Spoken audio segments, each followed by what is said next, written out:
Good morning, and how are you? I cannot hear a darn thing, so Stu, you're going to have to take it. I think I can handle that. Welcome to the program. And in fact, our sponsor this half hour is Real Estate Agents I Trust. Now, I can talk about this, and Glenn can't hear me. It's a company he started. I could sit here and just trash it right now because he can't even hear me. He's just walking around. He's taking his headphones off. He's doing who God knows what over there. Unfortunately, it's a really good company, and they've actually done a good job connecting people all over the country with real estate agents that you can trust. It's like a lot of times when you're buying or selling your house, you realize how difficult this process can be. You're talking about trying to manage your most important financial transaction you'll ever have in your entire life. And you need someone that you can trust, not just someone who can do the paperwork right, which of course you need, but someone who actually cares about what you're going to do, what you need. That's realestateagentsitrust.com. Dedicated agents all across the country, thousands of them, are on realestateagentsitrust.com. If you're buying a house, if you're selling a house, or out of quarantine now, hopefully a little bit, able to go around, do some things, change up your life a little bit, realestateagentsitrust.com is the place to go.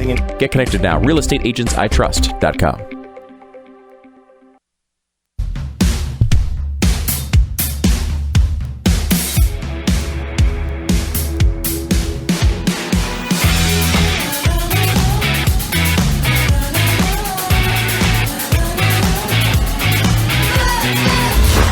You're about to hear is the fusion of entertainment and enlightenment.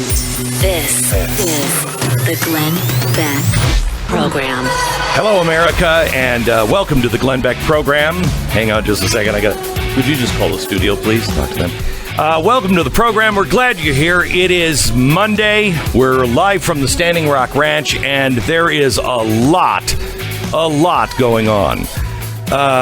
Let's start with Atlanta. First of all, if you listen to Stacey Abrams, here's what she had to say.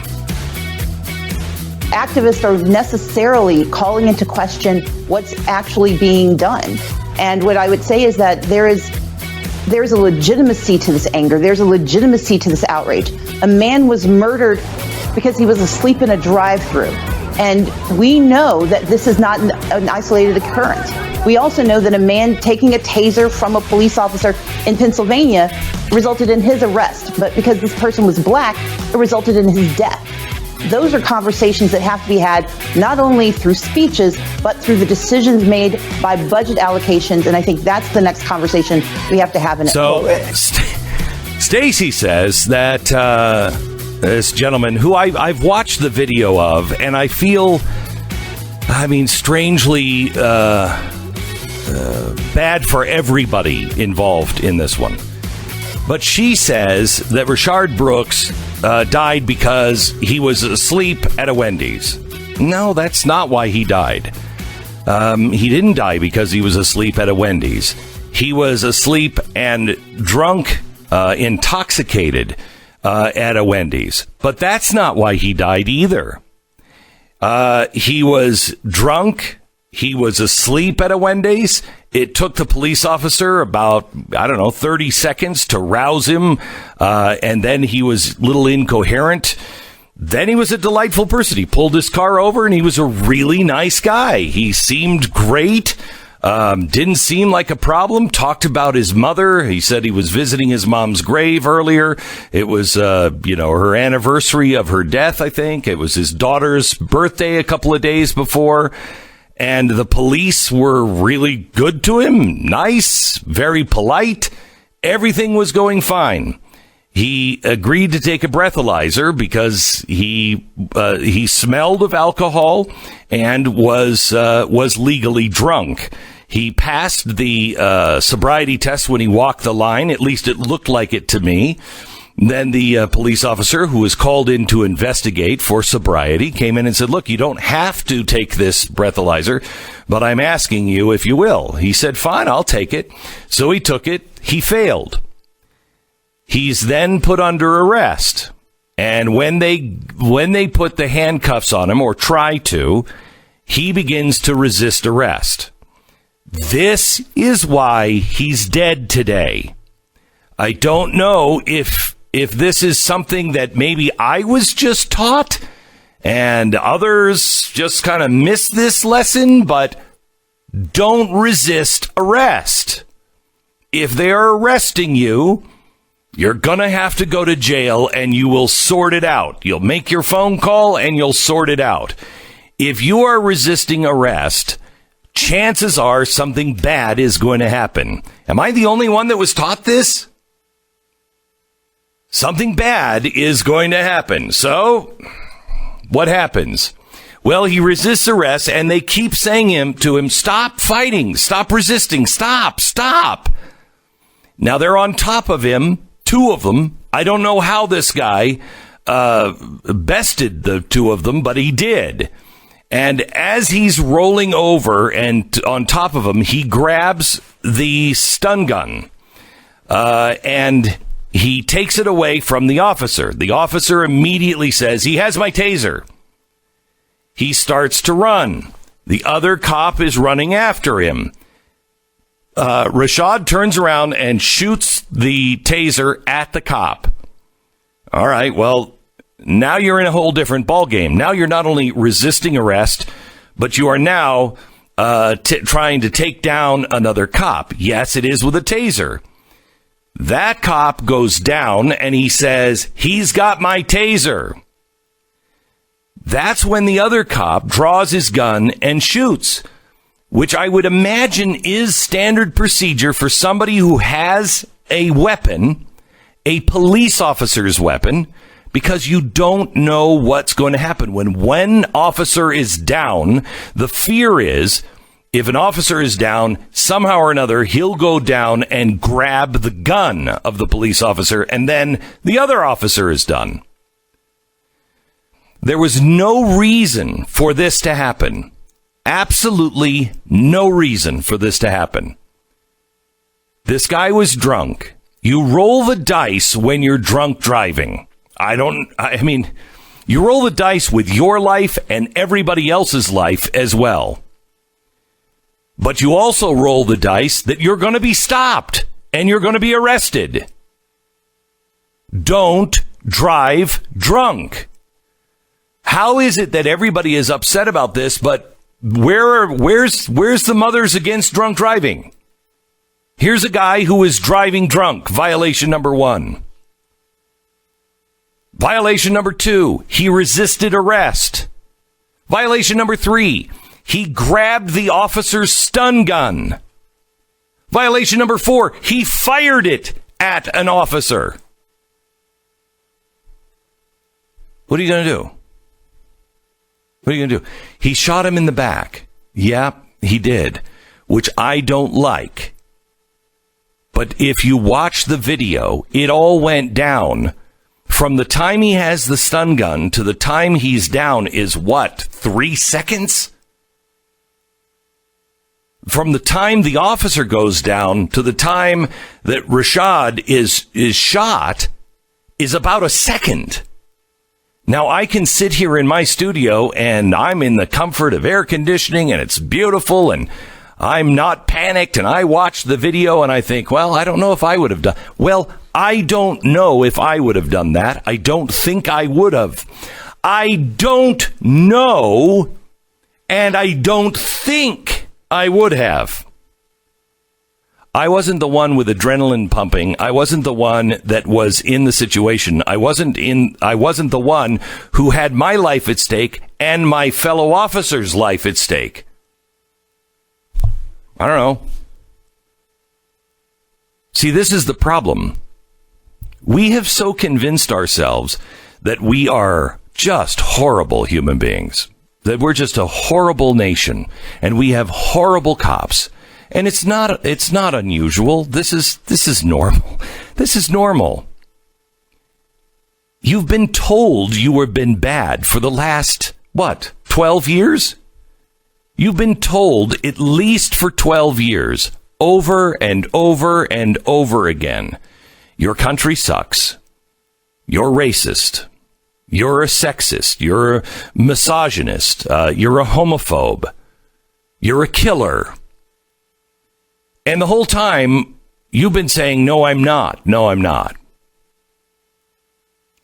We don't we don't profess who we are enough. I don't want to get all California hippie on you, but my father was a practitioner my father was a practitioner of something called the Church of Religious Science. And it's not Christian Science. It's actual science. And they look at God. And my father said to me once, I said, can we talk about God for a second, Dad? I want to understand what you believe. And he said, sure, but the first thing we have to do is not use the word God. And I said, what? What kind of dope smoking hippie what are you talking about? And he said, the word itself, he said, I believe in God, but the word itself has too many connotations. It has too many of your own personal beliefs wrapped around that word. He said, so if we really want to understand it, we have to start on neutral territory. And so he said, what's first cause? Well, what are you talking about? He said, what is Big Bang may have happened, may not have happened, but if it did, what lit the fuse? Who put the fuse there? Who made the matches? That's God. That's when you're talking first cause. That's the unknown. That's God. Okay. The idea behind his philosophy was the great I am. And the great I am is the name of God. I am that I am. That's what the burning bush told Moses. Who shall I say send me? I am that I am. I am are the two most powerful words ever spoken, because that's how God creates. He speaks and it becomes. And don't take the Lord thy God's name in vain. I don't think that means don't swear. I think that his name is I am. Look in your scriptures. They're always capitalized and they're in red. I am. I am what? Understand that the brain doesn't process negatives. To everything that is creative in your brain, it's just create. It just creates. It doesn't decide what's good or bad. You might, but the brain doesn't. The mind doesn't. It just creates. So if you're saying, I am not a racist, we are not a racist country. I am not these things. It doesn't do anything but build the defense of I'm not. What are you? What are you? I am a good person. I am an open person. I am a person looking for unity. I am a person that really loves everybody until they give me a chance to hate them. I used to be a person that hated everybody unless you gave me a reason to love you. Now and you know this if you've listened to me for a long time, I'm a sucker for people because I see the best in them. I want to believe they're going to be that person. And they, most times are not, unfortunately. None of us are. How many of us are the best person every time? We've been told over and over again what a bad country we are. What a horrible group of people. We're being told over and over that our cops are racist. Our cops are not racist. Our cops are heroes. Our cops are the ones after 9/11 that we went and we shook the hands of. Every time we saw a police officer, we said, thank you. Every time. Every time there is a problem in this nation, the police are the ones who we end up saying, gosh, you're a hero. Thank you. Thank you. And somehow or another, it feels as though the majority of people in this country are saying and questioning the cops. Are they bad? Are there bad cops? Yes, there are. Yes, there are. Is this guy in Atlanta a bad cop? I don't know. I know every time I see one of these shootings, and this is different than Minneapolis. Every time I see it, I think to myself, God, help me, I wouldn't want to make that decision. I don't know. Was that procedure? I don't know. I'm not a cop. I wasn't trained. Do you want to make these decisions for the cops? Did you see, if you watch the footage of the body cam, and you don't have an opinion on this unless you've watched the footage. You might think you do, but unless people say to you, oh, I've watched the whole thing. Did you? You watched all of it. This is like 3.5 minutes. Edited down, it's like 3.5 minutes. Did you watch all of the 3.5 minutes? Okay, then let's talk about it. You don't have an opinion until you've watched the video. And then when you've watched the video, you're going to end up liking both sides. You're going to like Rashad, and you're going to like the officer that first woke him up. You're going to like him. And then it turns. What I caught out of this video was, can you imagine being a cop? There was no indication, zero indication that this guy was going to be a problem. Zero. He was totally cool. He was really a nice guy. And then all of a sudden, something flipped and he changed. I don't know. Where do we go from here? I know, let's burn down a Wendy's.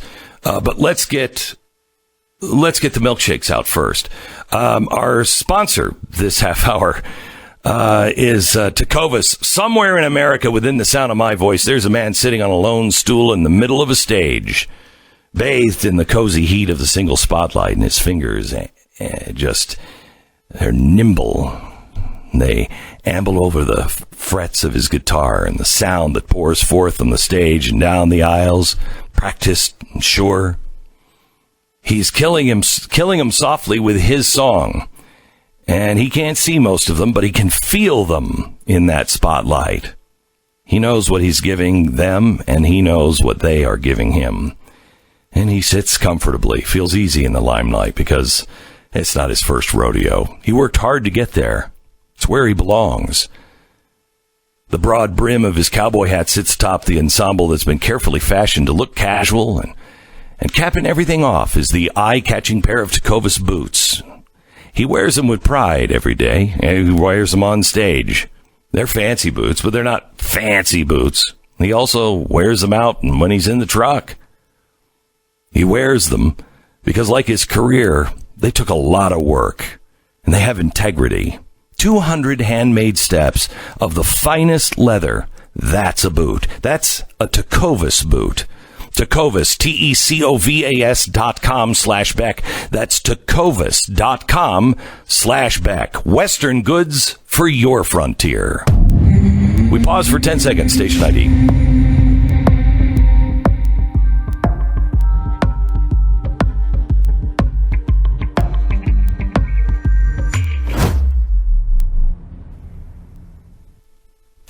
Hello from the Standing Rock Ranch in God's country up in Idaho. Welcome to the Glenn Beck program.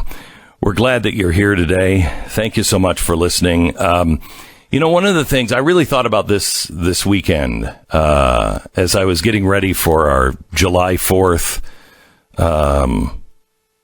program. It's going to actually happen now on July 2nd. I think we've locked this in now. July 2nd is when this is happening. It's Thursday of the holiday weekend. It'll be happening Thursday night. And we're going to be live in Plymouth, Massachusetts. I think we're going to be in New York City unless it's locked down. Think we're going to be in Philadelphia unless it's locked down.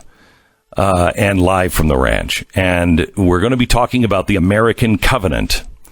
And the American Covenant is something that was made by individuals, and it's not about church and state. It's not about having the church involved. It's about having good people recognize their role in a free society. If we are not a good, well-regulated people, we're not going to be able, we can't have this system. This system was designed for people who self-regulate. It's not designed for a police state. It breaks down. It's not designed for a people that just want the worst things for themselves, for their families. And when I say the worst things, I mean the free market will choke us to death if we continue down this road of just being self-centered and instant gratification people. So there was a covenant made by our pilgrims. There was a covenant made by George Washington. And then the covenant again was made just before Gettysburg. And every time it has changed us. And all it is a reminder of who's in charge. And as I am working this weekend here up in the mountains, there is something about this land that I think we have been disconnected from. There is something about a belief in our country that we have been disconnected from. Our history, we have been disconnected. And so when you lose who you are, when you lose where we are and why we are here, and what made us prosperous, what made our country really, truly great, you don't have anything left. There's a lot of work to be done for freedom. There's a lot of work to be done. You know, I see people talking about Black Lives Matter. Yes, Black Lives Matter. Let's just say Black Lives Matter. Forget the All Lives Matter thing. Just Black Lives Matter. Do you know how many slaves there are today? Today, there are 40 million slaves worldwide. 40 million. Over the 400-year history of slavery and the slave trade, at that time, there were 12 million slaves spread out over the 400-year history. 12. There are 40 today. One thing we can unite on, slavery sucks. It's bad, and we should stop it. Why can't we stop? You know, there's a reason why your windshield is so big and the rear view mirror is so small. We have flipped those, and we gotta stop. More in a minute.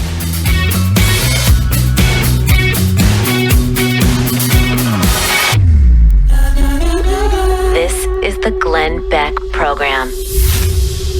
So we've been talking about honey for a while now. It's a great program. It's a great service. My wife actually was the one that told me about this initially, and it's basically easy, so dopes like me can even do it.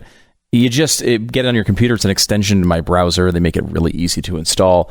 And when you're shopping for things, Honey pops up this little window and says, hey, we want to try to save you some money. Runs through a bunch of codes because it's got all those little discount codes. You know, the ones you kind of find out somebody says, you should try this code. It's going to save you money.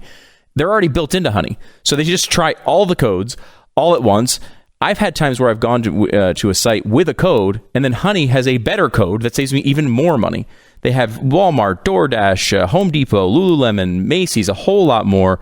All I have to do is let this thing run, apply the coupons, save yourself some cash. They have over 100,000 5-star reviews on the Google Chrome store. Not getting Honey is literally passing up free money. Honey is free to use and installs in just seconds. Get Honey today at joinhoney.com/Beck. It's joinhoney.com/Beck. It's so easy, and it's going to save you some cash. joinhoney.com/Beck. And don't forget to go to blazetv.com/Glenn. Use the promo code Glenn for $10 off your subscription to Blaze TV.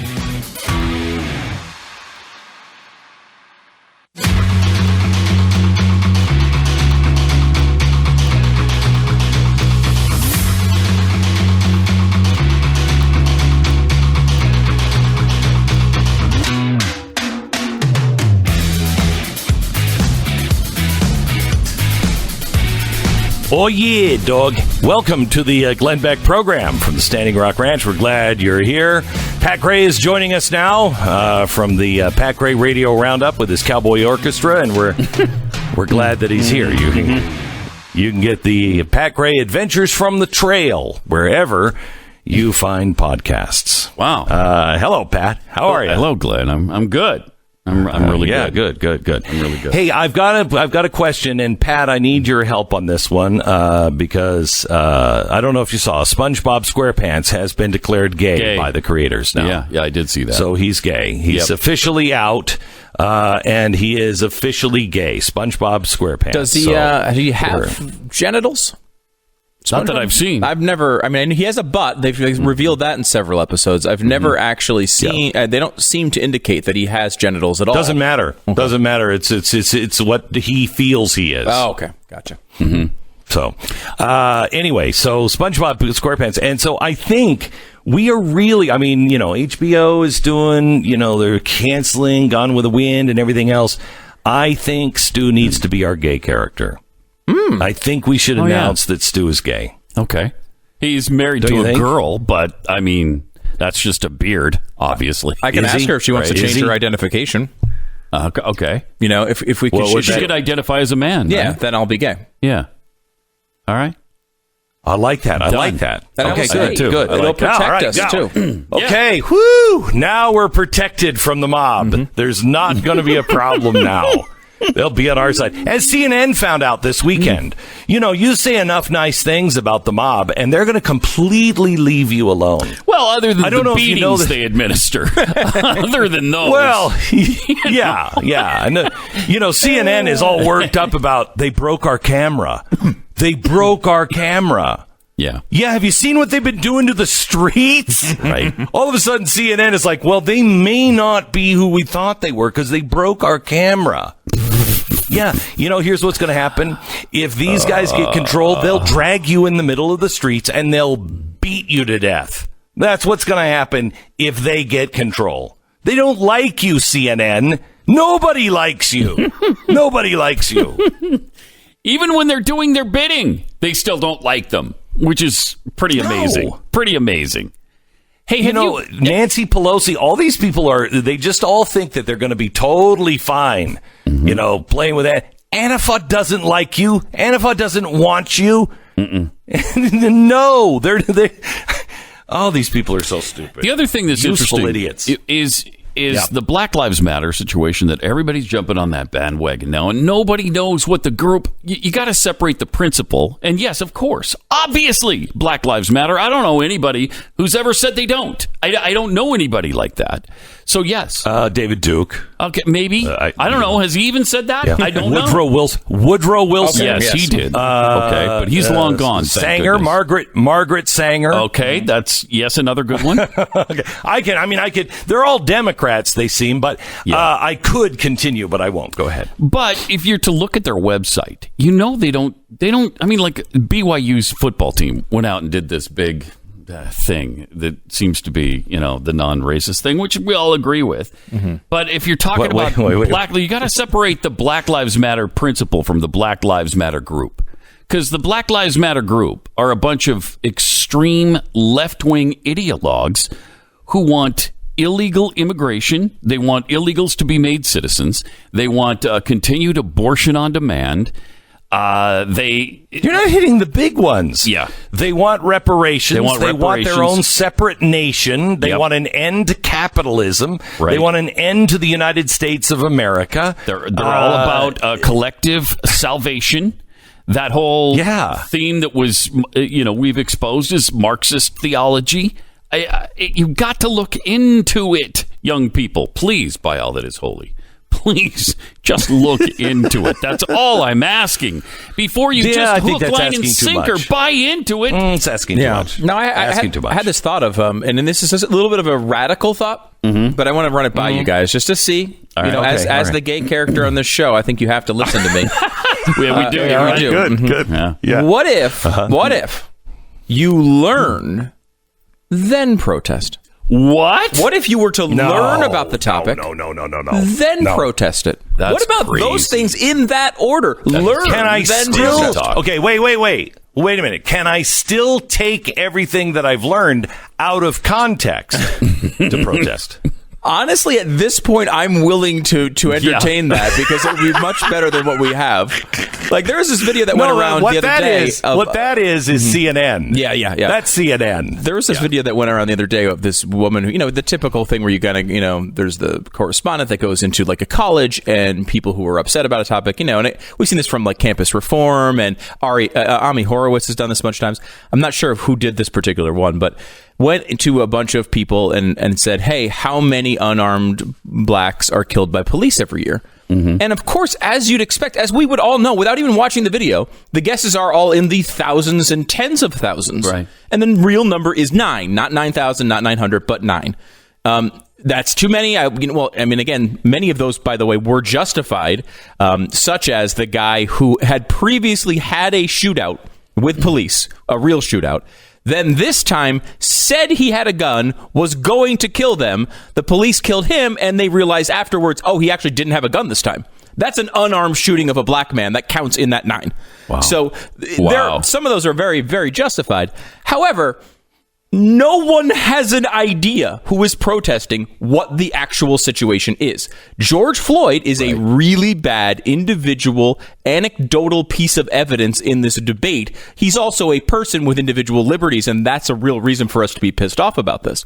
But they have absolutely no concept of the issue in which they're protesting. Yeah. And it's like, how do you have a debate with someone who has no information about the topic? It's like trying to debate sports with Glenn. And then they tell you, when you say things like this, that you're the ignorant one. Right, yeah. Wait a minute. Yeah, because we're supposed to basically take the feelings of it, right? Mm-hmm. We're really upset. Let me give you some names. Trayvon Martin, Michael Not killed Brown, by police, by the way, Ahmaud or a Arbery. white person. And some of them are real, and some of them are, they were assaulting cops at the time. Some of them had nothing to do, as you point out with Trayvon Martin, with police or white people. But it doesn't matter. It's like, if I can take off 6 or 7 names you remember from news stories, therefore, I have a case to go burn down the Wendy's in the AutoZone. Well, that's a terrible point. And we will never get past it if we don't require any information out of the people who are protesting. Yeah. No information, no rational arguments. Like, we have to get to a point where you're making a societal point based on information rather than an emotional one based on anecdotes. And I don't think we can get there because the media doesn't require that when it comes to certain issues that they agree with. It just may be that the key to peace right now are my wife's cookies. Oh my gosh. No kidding. Because that was me being happy coming into today. Mm-hmm. You brought in these new chocolate peanut butter ones. What are they called? Is there a specific chocolate peanut butter? Just chocolate peanut butters? Yeah, I think so. They're freaking really good. Gosh, they're good. It's insanity. I don't know what she does. Pat sent me up a box of these things. I am rivaling. I was in the store the other day, and I swear I heard somebody say, "Is that a hippopotamus?" I think the cookies are fat-free, though. I'm pretty sure that there's no calories in them. I don't think so. My gosh. Pat set up a box of those, last week, and they are so good. I'm telling you, you need to move back to New York just because you can gouge the eyes out of liberals with those things. They'll pay $10 a cookie. They really will. They'll pay $10. I can guarantee you. Yeah, they would. I can guarantee you. You could open up a cookie store with Jackie's Cookies, and they would sell in New York City for $10. And you can get them, though, if you're not. 12 if they were. We're not on the street corner in New York, but 12 if they were what? Yeah. If they were. 12 if you said, we're almost out. We're almost out. I will say you could sell them for $18. 15 if you said, de Blasio hates these cookies. I think he's going to put us out of business. I was going to say, you could go 18 if you promise to donate $1 to Black Lives Matter for each cookie sold. Oh, I'll do it for 15 apiece. Yeah, I think you go 18 for that. Just keep jacking it up. So wait a minute. So, Pat, you do have scruples, but you also have a price. Exactly right. Yes, okay. Exactly right. Good. Okay, I'm glad to hear it. One last thing. I want to hear your take on the by the way. Yeah. Scrumptiouscookie. What? .com. Scrumptious Cookie. Scrumptiouscookie.com. I'm going to have to charge you for that now. Okay. All right. The price was $1 box of cookies that you already received. I was going to say. I paid in advance. No, that was a friend thing. Thing. This is business. So one last thing. I just want to get your take on the cop in Atlanta. Yeah. You've watched the video. Of You course. watched the whole thing. I know Yeah. you have. Yes. From several so angles. Tell me your take. Completely different than the George Floyd situation. I mean, the guy was turning around and firing a taser at the guy. I don't know. And people say, well, he's using deadly force against non-lethal force. Well, once the cop is incapacitated, he can't control what happens to him. He may be killed at that point. That's why they use deadly force in those situations. The guy was punching him in the face. He fought them the whole time when they tried to cuff him. It's a completely different situation. And did you have any empathy for the cops at all? I mean, I had empathy at the beginning because he was so nice. Yeah. At the beginning, Very weird. he was so nice. He was. And so polite and everything else. And I really liked him. And so as I'm watching the beginning of the video, I'm like, oh my gosh, this guy. I mean, yes, he's drunk. He's breaking the law. He's drinking drunk. Okay, we got all that. But he seems like a nice guy, you know? Did. And then it turned. But then he turned so quickly. So quickly. And that's what I thought when I thought, good heavens, do you want to be a cop? You don't know. You always hear cops are always, right behind the door when they approach so they can hide behind the car because you don't know. But they don't ever know. That was a long interaction. And if you would have stopped it right before the arrest and said to people, what's going to happen? You'd say, I don't know, the cops will probably take him in because he's drunk. Before he blew the test, you might have said, I don't know, I think they're just going to let him go home. I'm not sure if he's drunk, blah, blah, blah. Then he blew the breathalyzer. You're like, oh, they're going to arrest him, but no big deal. No one would have seen that coming. No. And it wasn't the cop's fault. No. I mean, I don't know how it escalated like that. I don't know why it escalated like that. He decided he didn't want to be arrested. Yeah, I guess so. I guess that's it, right? He didn't want the cuffs on. I mean, yeah. What else was it? What else was it? I don't know. It's such a strange. Look, we all weekend. If you watched the golf tournament, the first golf tournament came back this weekend, and all weekend, every time you came back from a commercial, gosh, they don't care about grandmothers. They don't care about grandmothers. They're going to kill my grandmother, who's been dead for about 30 years, but. They're going to kill my grandmother. Well, she died of COVID-19, if I'm not mistaken, right? Wasn't she one of the first COVID victims? Yeah. She was. Yeah. It was in this country long before. Long before China. Yeah. But they were running these commercials with, prominent people coming back and saying, like, we should not live in a country where I have to give my children the talk about how they have to interact with police officers. And there's a strange idea that black people are the only people who give their kids the talk about respecting police officers. I mean, I know as a parent, I've given a version of that talk to my kid 50 times, which is 50 times. Every time you see a police officer, you tell them these people are out there protecting us. You should always respect them. They're doing everything they can to try to. They're risking their lives to protect us. When you instill that impression to people from birth. Like they have a lot less interactions where they start punching cops in the face, right? Like that's just white people give that talk all the time. That's a talk that it's actually more central. That's not the talk she's talking about. It is. It's the one where you say like if you do something bad or if you are not perfect to an officer, you might get shot. And so, but the version, I guess the white version of that talk is make sure you don't do anything bad to a police officer. Always respect them. And if you do that, you're not going to get shot. That is still, it's all part of this. It's still part of it. It's the same version of this. It's a remix of the same conversation. Let me take a quick break and then come back, and I want to give you the flip on what I think that talk is from black Americans. I don't know. We're two white people, but at least you're gay. Well, if I maybe I'm already identifying as gay, I could identify as black too, and then I'd have authority, I think. Yeah, then you could run the whole state. No. Okay. Really? Yeah. All right, let me tell you about American financing. I don't know if you've noticed or not, we recently had ourselves a little pandemic in the world.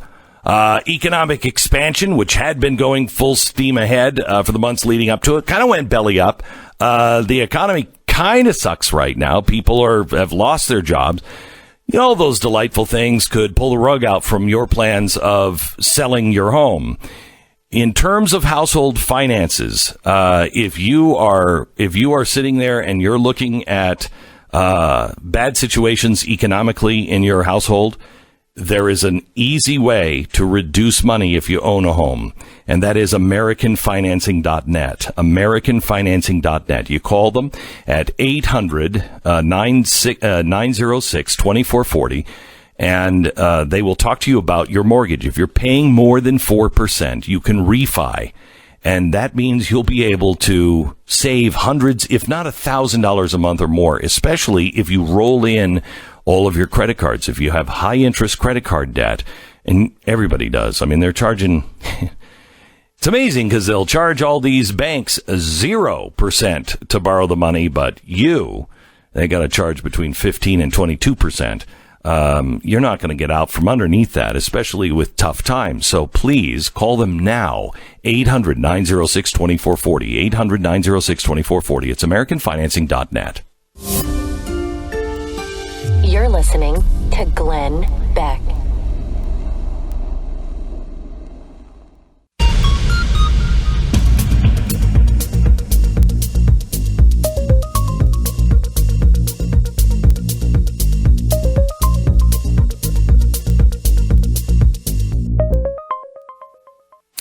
This is the Glenn Beck program. I lived in Louisville, Kentucky back in the 1980s, and I remember the first time I moved there, and it was one of the first weekends, and they found Klan outfits in the trunk of a couple of officers' police car. And I remember thinking, holy cow, if you're black, how would you ever open the door for a police officer to come in if you knew some of the officers were members of the Klan? And that's where you and I differ on this, Stu, is I think there is a history there where black parents do say the same thing that we say to our kids, but they have the actual added caveat in some places of, there's a long history. So be careful with the police officers. Be very careful. This is the Glenn Beck program.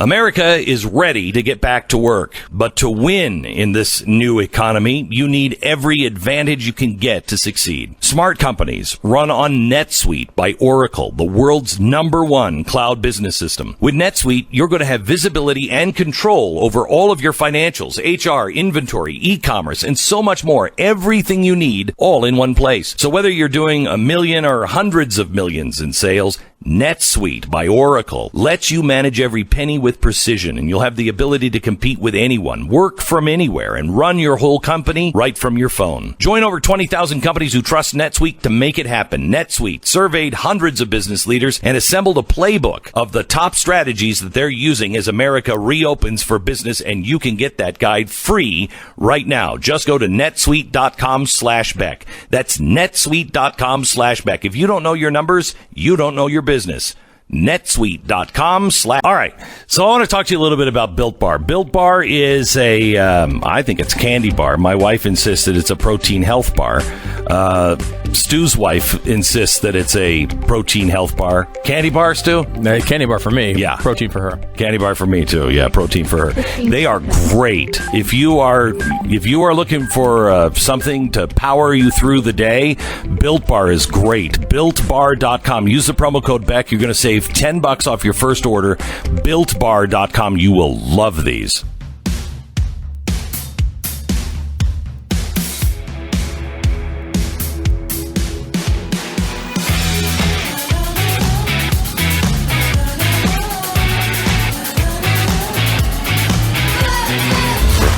You're about to hear is the fusion of entertainment and enlightenment. This is the Glenn Beck program. Oh, things are getting so good in Seattle. It truly is a summer of love in Seattle.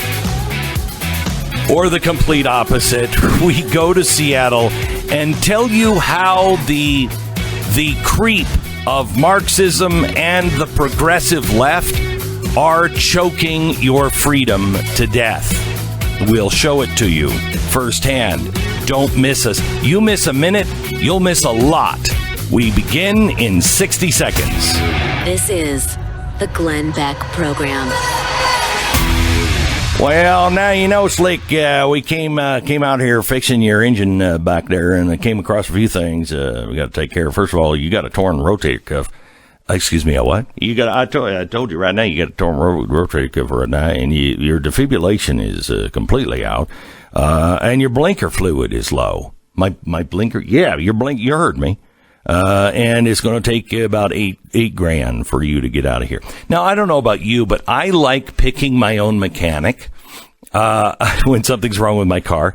And I know enough to know, well, I'm pretty sure the blinker doesn't need fluid, but somebody could talk me into that. I'm convinced. You don't have to worry about any of this if you have Car Shield. When your car goes down, first of all, they have 24-hour roadside assistant. If you have to take your car into a shop to get it fixed, they have a rental car for free. So you're not out your car. And they pay the mechanic. They're the ones going, no, I know for a fact there is no fluid in the blinker. Well, I'm just telling you what I'm telling you is what I'm telling you. They take care of all of it. Now with plans as low as $99 a month, you have nothing to lose. Get covered by Car Shield today. Car Shield, 1-800-CAR-6000. Look, if your car is out of warranty, you know a big car repair is coming. It's best to pay, $99 a month than pay $5,000 in one hit. Car Shield, they have a plan for you. You help design it. 800-CAR-6000, 800-CAR-6000, or carshield.com. Use the promo code Beck.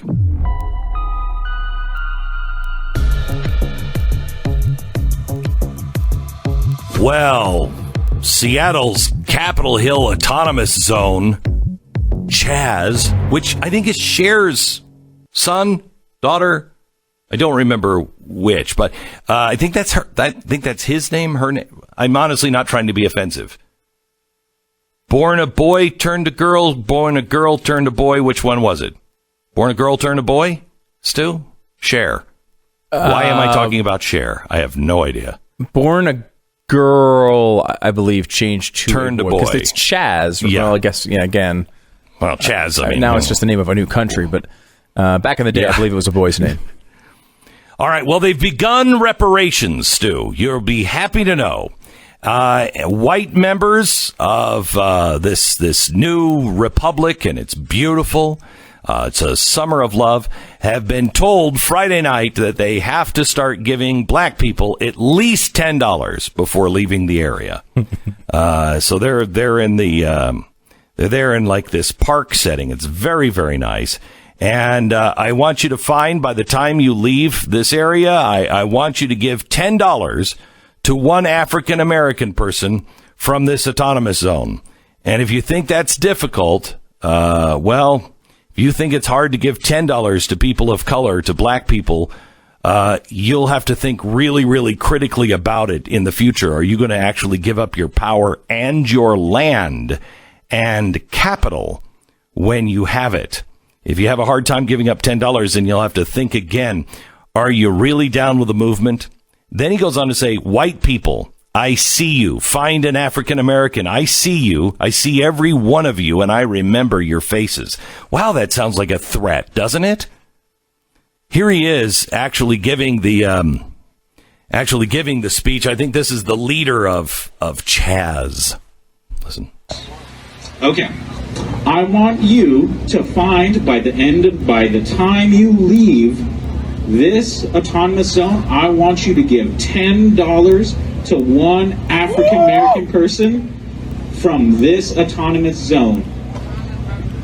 And if you find that's difficult, if you find it's hard for you to give $10 to people of color, to black people especially, you have to think really critically about, in the future, are you going to actually give up power and land and capital when you have it? If you have a hard time giving up $10, you got to think about, are you really down with this struggle?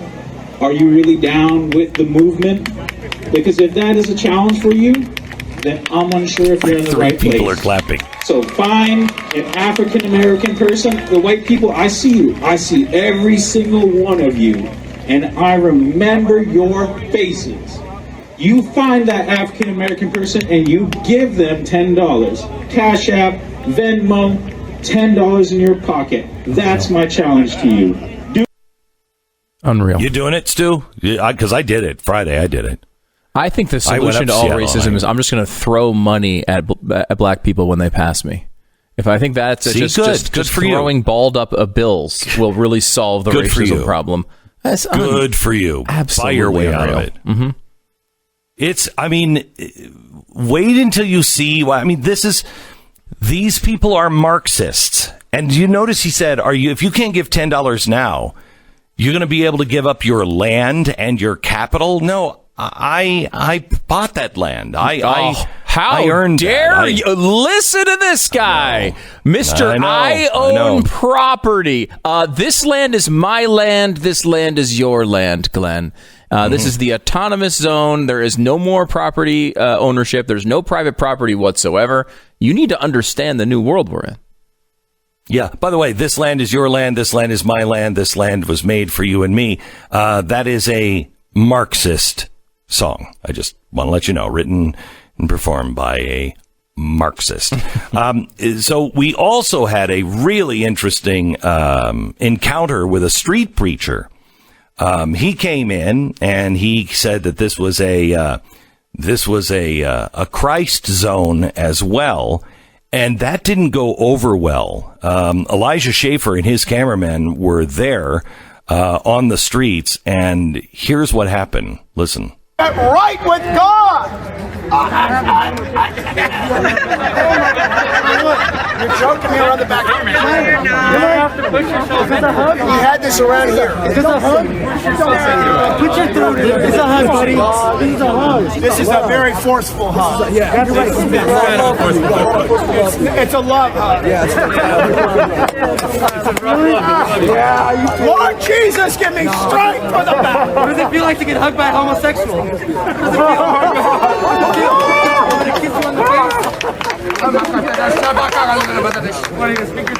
Glory to the King. I'll kiss you on the face, buddy. Glory to the King eternal. So they forcibly held him down, and then they kissed him. Then they threw him down to the ground, and somebody was kneeling on his back and his neck, and he said, I can't breathe, because it started to get really ugly. Finally, somebody in some dreadlocks ran over and like, what are you guys doing? Stop it. But that's good. All of that's been, I think that's really been good. And the Seattle residents love it. Let me give you a view from a Seattle resident living in Capitol Hill, where they are inside of Chaz. Imagine this. Listen to listen to how emotional this Seattle resident gets about what's happening in Chaz. Listen. That I'm scared. Like, I've been scared every day since Sunday, and I haven't gotten a lot of sleep because for the first time in my life in Capitol Hill, I hear gunshots every single night, and I've heard people screaming every single night outside. And they're not protest screams. I've heard protest screams, but I've also heard screams of terror out there, and I don't know what's happening out there. And it's just, that's rattling enough, just hearing the screams for the first time and not knowing what's going on.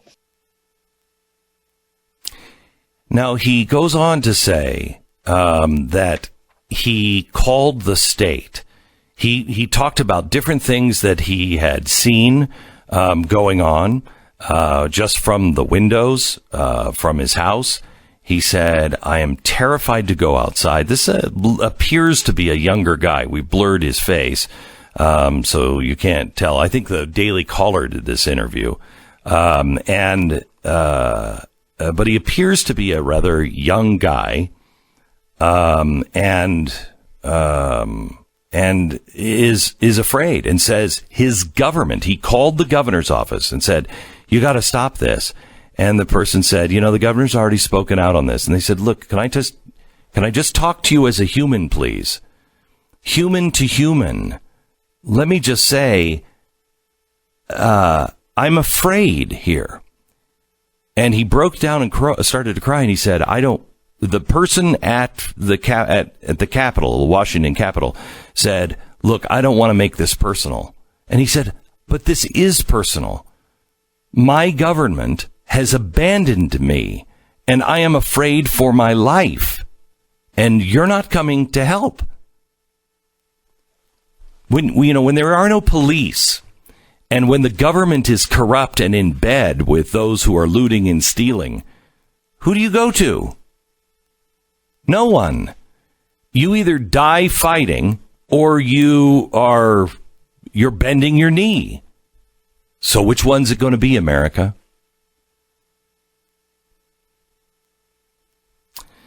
There is a development with the Supreme Court. We want to just take a quick sidebar and get this development.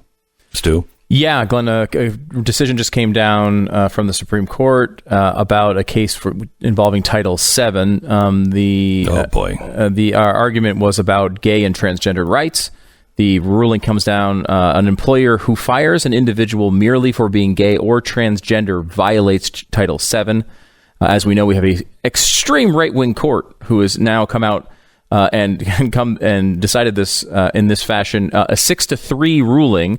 The liberals, of course, on the 6 side, Roberts as well, and written by Gorsuch. So that is the ruling. It was a 6-3. There was several different dissenting opinions followed by the other justices, but this is a 6-3 ruling that says if you fire someone, it says solely, which I don't think this is happening an awful lot, but it has been a very controversial thing. And gay or transgender, it's interesting to see how that would play out in a situation where, is someone changing from male to female in a role that was designed for a male. In the middle of that, would you be able to change them to another job? They would not be able to be fired based on this ruling, however. So I'm not exactly sure how that goes, but it's going to be an interesting world to watch. I got news for you. If Bert is my receptionist, because I'm not a sexist, but then you have to ask yourself, yeah, but you hired a man. I mean, was a woman not good enough for that job? Right. Oh, I know. It's a struggle. But Bert is at the front desk, and he's like, "Hey, welcome to Beck's Burgers," and you're fine with Bert sounding like that. And he comes in, and he's dependable and everything else. But the next day, he comes in a dress. I'm Bertina, and you'll be addressing me as Bertina. And speaking of dress, what do you think? Does this color match my eyeshadow? And you would have to have a conversation with Bert or Bertina and say, Bertina, some fundamental things have changed, and you now are not the first face I want my customers to see. That's hatred. What, you saying I'm not lovely in a dress? No, you're not lovely in a dress. And you're kind of, you're spooking, the customers. And that's great. You can go do that someplace else where customers might expect you to be, or wouldn't be, shocked. But at our Christian bookstore here, you're freaking people out. I don't think there's a reason to not side with the business unless you're going to control every aspect of that business. Well, I mean, this is my reputation. You're arguing for hatred, is what you're doing. And that would be the I'm point. not. They would say that, what you're saying is, the transgender person at the front desk, that's not normal. So therefore, you want to change it. Well, it is normal. Can we just say what is normal? Let's define normal, because I hate that word normal. What is normal? Normal is something that you would see commonly, all the time. It'd be natural. It would be commonplace. Okay, it's commonplace. It is not commonplace to see a guy in a dress. It's just not commonplace. Now, there are places where it is more common. The inner city is more common to see a lot of things. It's not commonplace in the urban city to see a cow. Does that make cows bad? No. It just means it's out of place. It's not normal for a cow to be wandering the streets of New York City. How does this work the other way, Glenn? Like if you, New York City, there's a few famous places that are staffed completely by transgendered people or cross-dressers and such. And that's the shtick of the restaurant, basically. You go in there and everyone's Lucky Chang's. Okay, sure. If one of their workers decided you know what, this whole drag queen thing not working out for me anymore, I'm going to go the other way, just go back to wearing a suit, would they be able to be fired?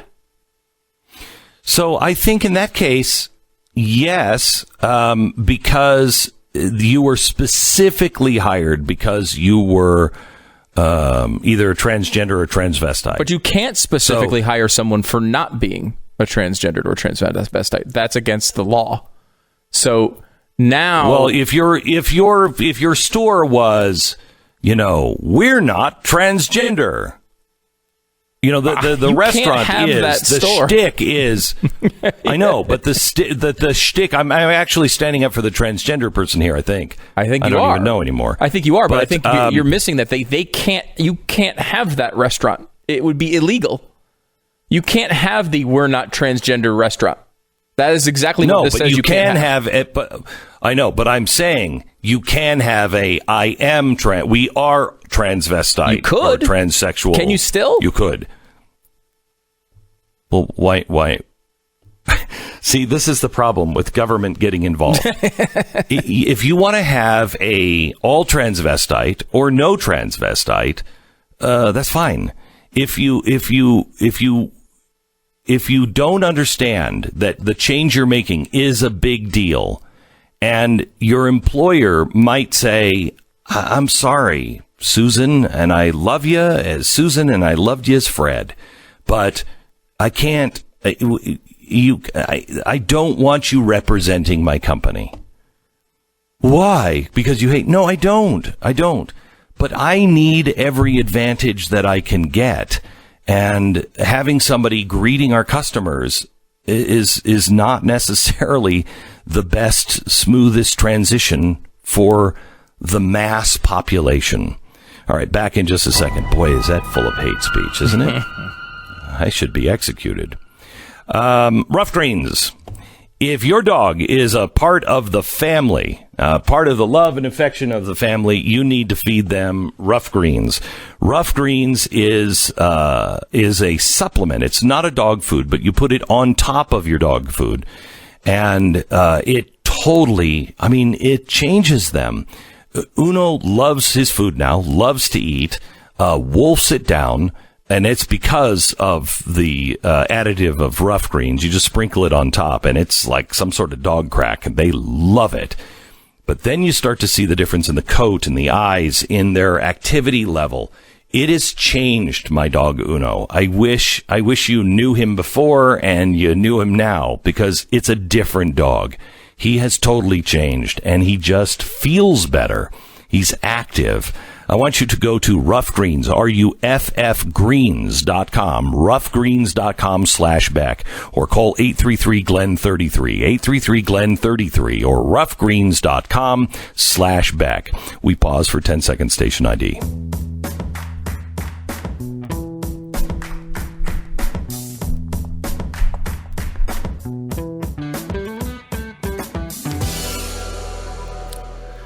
Let me, do we have the audio of the New Hampshire Democratic senator that was talking about educating their children? I want you to listen to this. It's kind of hard to hear what she's saying because the connection's really bad.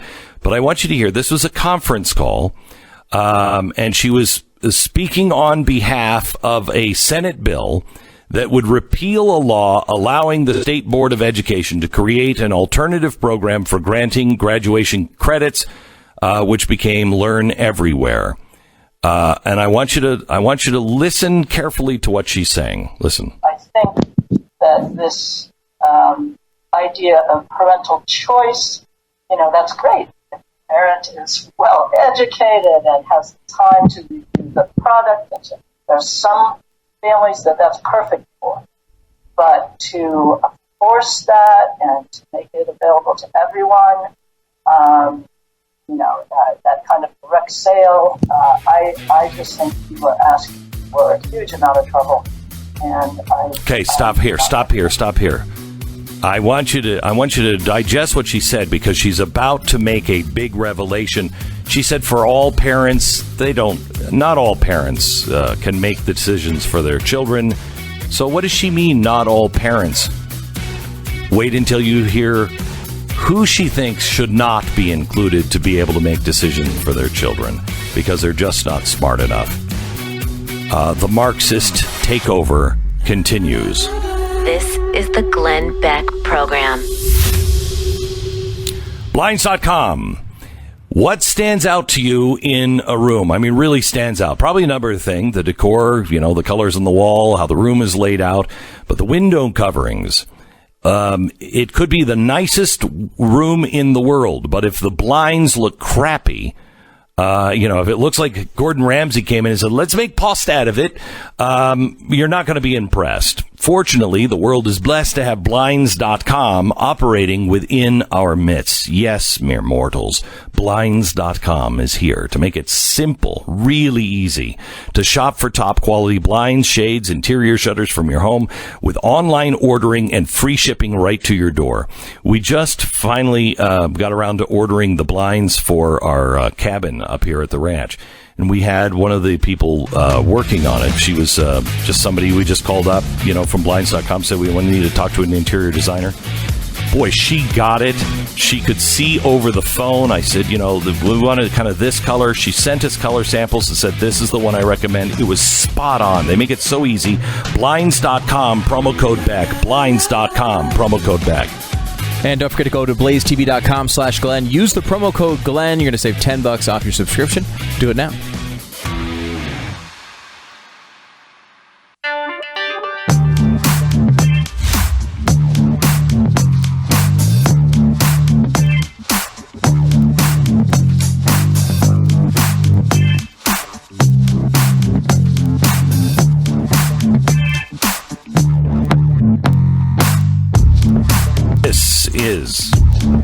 This is the Glenn Beck Program.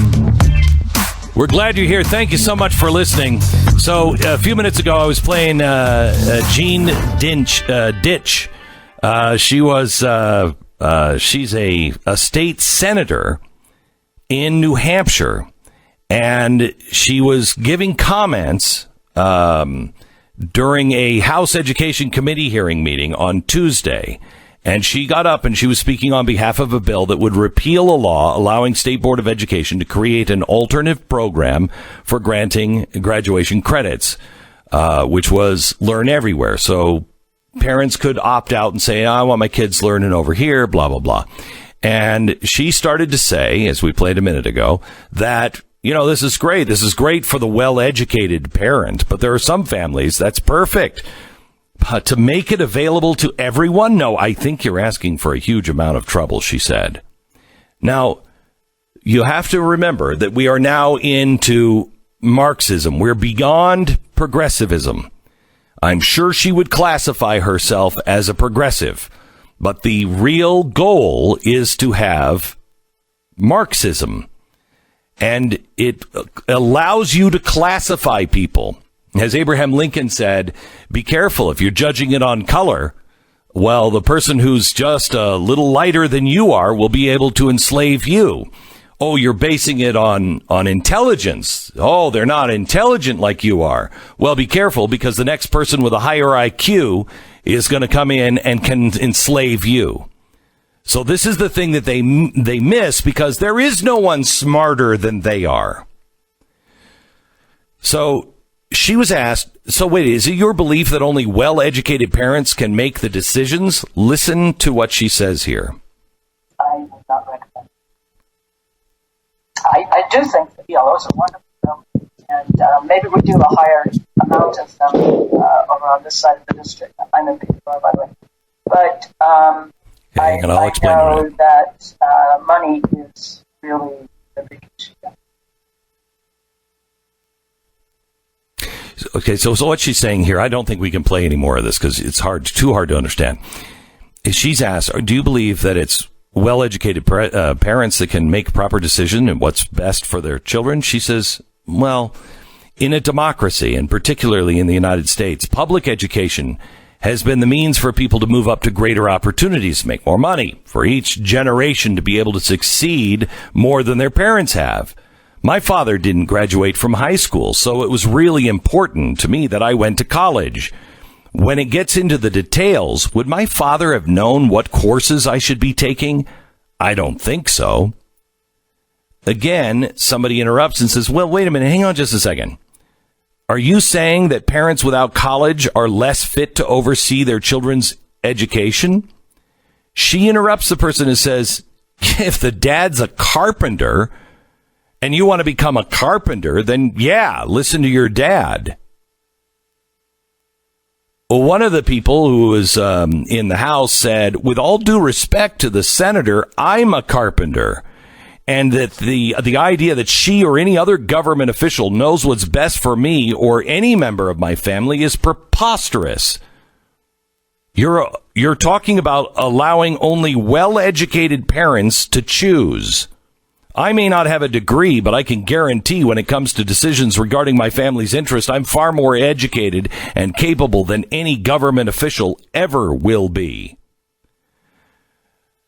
This is the problem in America that a lot of people are feeling, and there's some good things that we can get out of this movement. There's a few things like, okay, no chokeholds. Most departments don't have chokeholds. They don't allow that. Okay, no chokeholds. What about asset forfeiture? Can we get rid of asset forfeiture?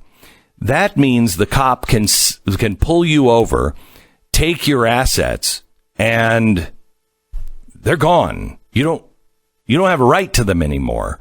They can take it for any reason if they suspect. These kinds of things are government overreach. And when government overreach starts to happen, that's when people say, hey, this is becoming oppressive, yada, yada. And they'll start listening to the throw off the chains stuff. But you have to understand, anyone who is saying our government is oppressive, what the people who are marching for now, and I don't mean all of the people, I'm not going to continue to say it like this because it drives me out of my mind.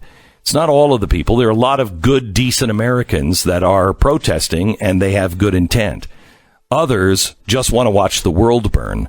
But the organizers are Marxist, and they need you to believe that America is horrible, that it's racist, because they'll replace it with people like this who know better than you.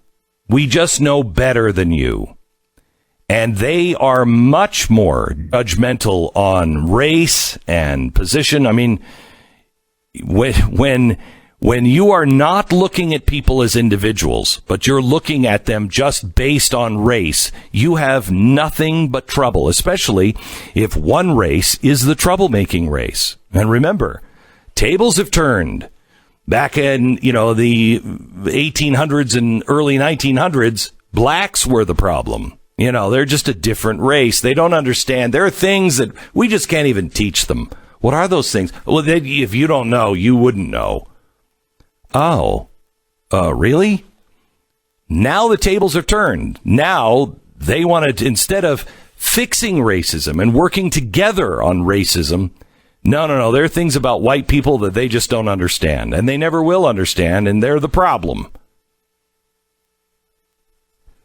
With the senator, it's not about race. It's about education. If you didn't go to college, you're not qualified, really. To take care of your own children? No, you're probably doing something wrong. We'll find it. Lamont Hill, who is a professor, and he's been on MSNBC forever. He's come out and he said, look, protesters, stop taking a knee with the cops. Stop, I'm quoting, stop taking pictures with the police. Suddenly, it's not radical resistance in every area. if you take a picture when you're at a protest march, don't let the police take a knee with you. They can take a knee, but you don't have to take a picture with them. Our goal is to abolish the police. Our goal now is to abolish police, but it's to completely reimagine our social order. Do you understand what that means? Completely reimagine our social order. If you take the pictures of these cops taking knees, if you take pictures with these cops doing all kinds of warm and fuzzy normal stuff, it sends a message that the problem isn't the system. It's just the particular actors in the system. Well, yeah, that's what I contend. Yeah, I think that's what that is. So you're saying don't do that because then you can't blame a whole category of people? Listen how evil that is. He goes on, if you and your community have been brought up with respect for law enforcement, if you have come to see the police as friends or even friends of the family, that, and I'm quoting, that doesn't serve our Marxist revolutionary purpose. So cut it out or stay at home. And yet, is the media covering any of these things? No, they're not. It's a heck of but I'm convinced that... Go ahead. So it's a heck of a different vibe than what were presented as the goals for these rallies. Everyone understands that black people should be treated just as fairly as white people. There should be no difference there. That's a difference from quite a difference from, hey, let's build a bridge to a cop and share a moment together as humans. That's no longer on the table because we have Marxist goals we need to achieve. That's not what I'm seeing on MSNBC. That's not what I'm seeing on CNN as the goal for these things. Yeah. I'm a little concerned about that. Isn't that strange that they have a contributor in Mark Lamont and they're not covering those kinds of things? They're not coming out and saying that because they know, the progressives know the Marxist will be rejected. So the progressives continue down, let's make slow progress. And the first thing that they have to do is to whitewash. Oh my gosh, what a racist statement that is. Black Lives Matter. Remember, Black Lives Matter shot cops on a protest in Dallas. What was it, 6? They are Marxist, communist, revolutionaries.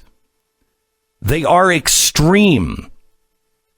But because people are either afraid or they want to be part of the cool kids, or they just haven't done their homework and they don't know what people are actually protesting for. Some people are going down and protesting with good intent. Some people are posting things with good intent. But every time you post something that says, I'm with Black Lives Matter, you're normalizing them. You're whitewashing them. You're convincing people that they're okay. They are as dangerous as the Nazis are. I'd be saying the same thing if the Klan was doing a clam bake every Friday and feeding the, homeless people. And people were like, the hunger of the homeless has got to be addressed. I stand with the Klan. What? Do you know who they are? You would never do that with the Nazis. You'd never do that with the Klan because you know who they are. But in the early days of Nazism in Germany, that's exactly what happened. People were like, yeah, there's problems. We've got all kinds of issues. And these guys, at least they love Germany. At least they're saying the same things I am saying. You can't stand with them. And when you're talking, but people do. When you're talking about they're as dangerous as Nazis, you're meaning these hardcore Marxists, right? That are, yeah. I mean, because you look at the history, obviously, and I think this is what you're basing this on. More people were killed by communists and socialists than by Nazis. And we should, of course, include that the Nazis were, in fact, socialists. So they should actually be included in that tally. In fact, they are separated from it because of they call it fascism, though it was the elements of socialism were very similar.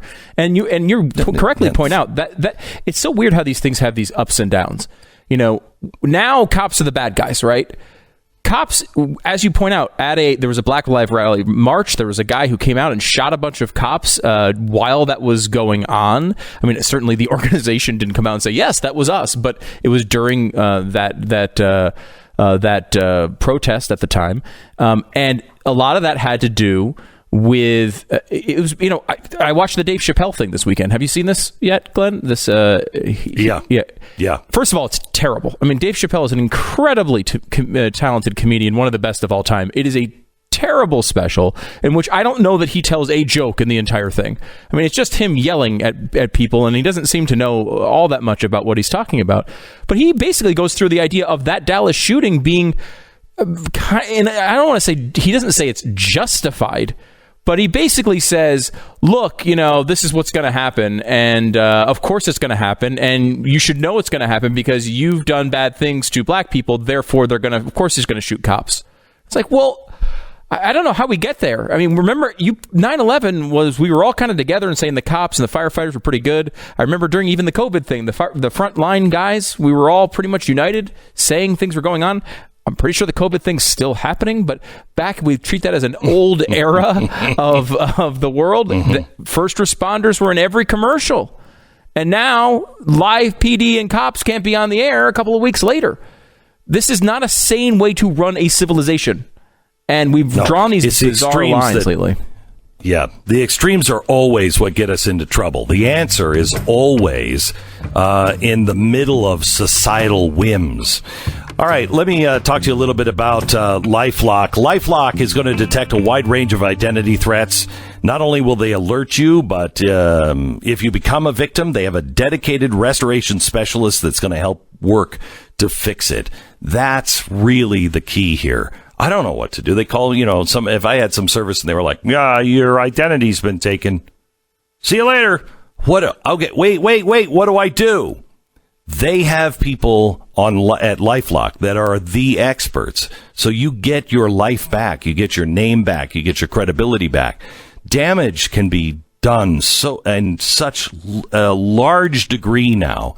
And there are foreign actors that are now trying to collapse not only our country, but also people and individuals. Nobody can prevent all identity theft or monitor all transactions at all businesses, but LifeLock can see the threats that you might miss on your own. So join now. Save up to 25% off your first year by using the promo code BECK. It's 1-800-LifeLock, or head over to LifeLock.com. Make sure you use the promo code BECK and save 25%. It's LifeLock.com. This is the Glenn Beck Program.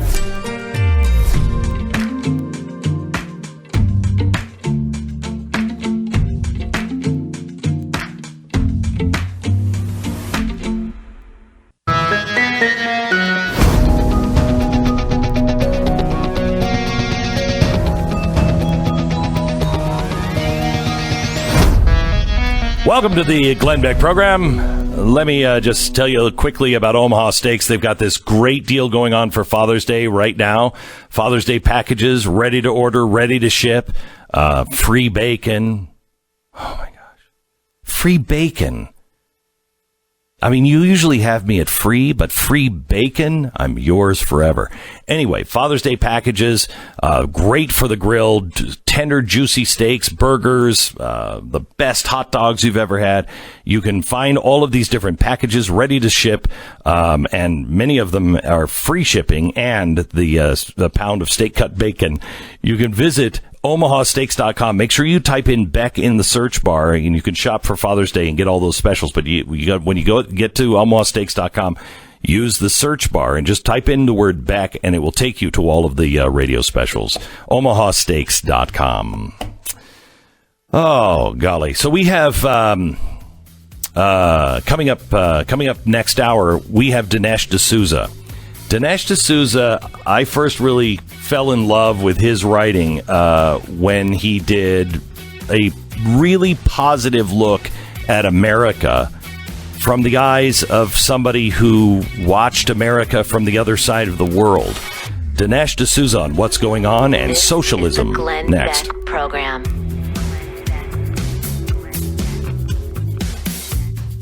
When you log into your computer, something weirdly good happens. Your password gets changed into asterisks or dots. That's your computer doing you a favor by helping to keep prying eyes out of your information. But today, in our connected world, with new cyber threats discovered every single day, personal information that you have that you think is private may not be. You need the best protection. Cyber criminals can hack your connection and see what you're sending and receiving over Wi-Fi, even if it is password protected. They can also use malware to turn your PC webcam on without you even knowing it, or steal your info from other devices. That's why there's Norton 360. It has a no-log VPN with bank-grade encryption, SafeCam to help block PC webcam takeovers, and real-time security against existing and emerging cyber threats for all of your devices. Now, nobody can prevent all cybercrime, but with Norton 360's multiple layers of protection, you can keep prying eyes out. So go to norton.com/Beck and save up to 50% off your first year with an annual subscription. That's norton.com/Beck. Save 50% now.